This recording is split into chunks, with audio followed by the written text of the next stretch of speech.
Hi everyone! So today Emily and I went to London to the F1 exhibition and this is what we saw.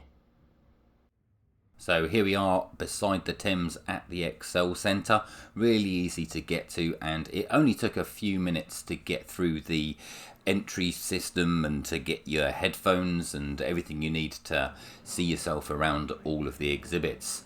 The first thing you come to is the sim racing lobby here. Sadly didn't get a chance to have a go on these. I wish I had, but it would have been good fun.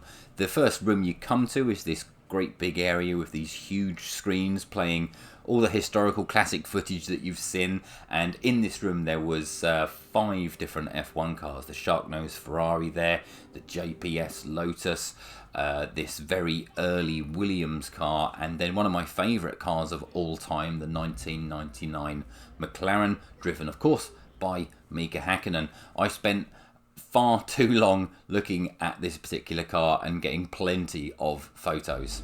We then have the British Grand Prix trophy, which of course has already been engraved with Lewis Hamilton's name for this year, and really surprised and happy to see the 1993 Sega Sonic the Hedgehog trophy from what was that, Donington, 1993, where Senna did that, lap of the gods, wasn't it, on the first lap.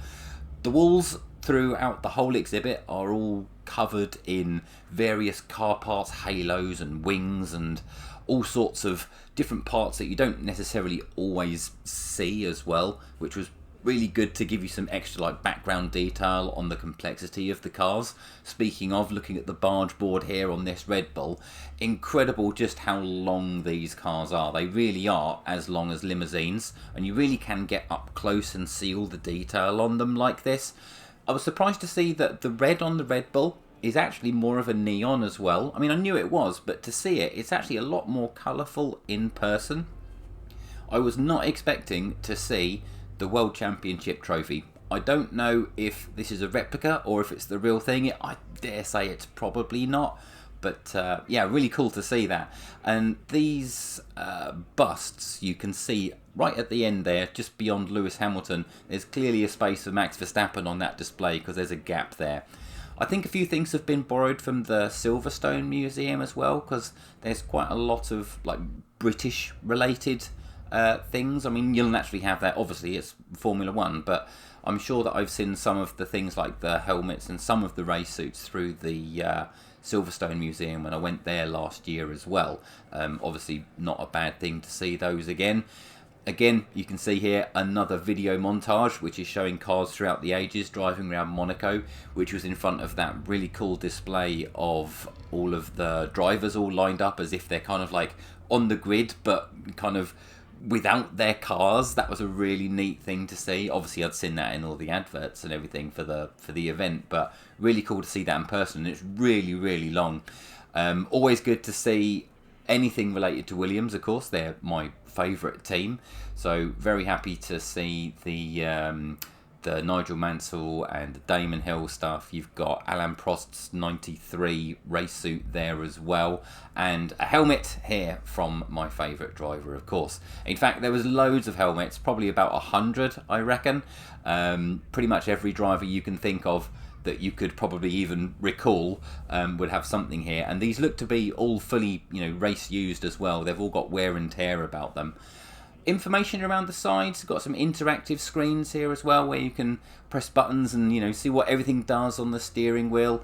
You're not really going to learn too much if you're already a hardcore F1 fan, but it's so nice to see all of this stuff in the flesh. A lot of stuff about the history of the sport as well, the history of car development and safety, which of course we'll get to towards the end. And talking of history, here's a 1989 McLaren for you that you can get so close that you can touch. Obviously, you can't touch them. Apparently that costs $20,000, doesn't it? But you really could get this close. This isn't zoomed in or anything. And they were very happy to let you take photos and film and really get up close with them. Granted, I did have to wait a little bit of time for people to get out of the way to be able to get some of these shots. It wasn't particularly busy when we were there. What you can see here is about as busy as it was, so if you were to go yourself, it might be quieter, it might be busier. Look at the difference in size of a wing from 10 years ago to today. DRS systems and how they work. Really interesting stuff to read about on all the placards and on the audio recordings that you have with the supplied headphones as well. Those engines look so complicated. There's a little bit of a Williams, always happy to see that. And then there was some bits about ground effect and how that works, and explanations for how the tech side of it works as well. Another fantastic car, of course, here with the modern Mercedes F1 car. I say modern, this one is the 21 or 2020 car. I can't actually recall now, but it hasn't got the larger wheels, has it? So I think this might be 2020, possibly 21. I don't know. I'm sure someone can let me know.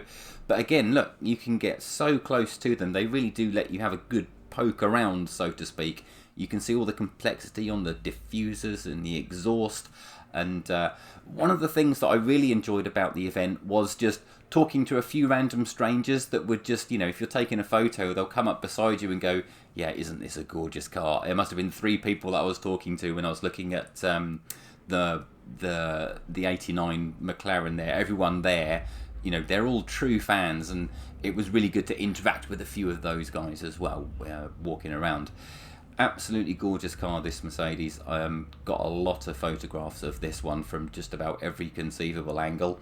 And then, of course, towards the end of the exhibit, we're onto the area with Grosjean's fireball and the cockpit from the crash.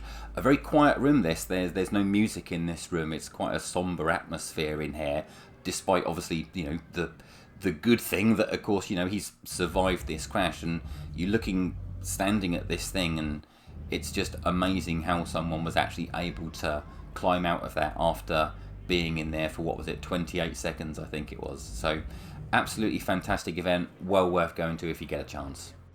So there we go, a few highlights from the F1 exhibition in London.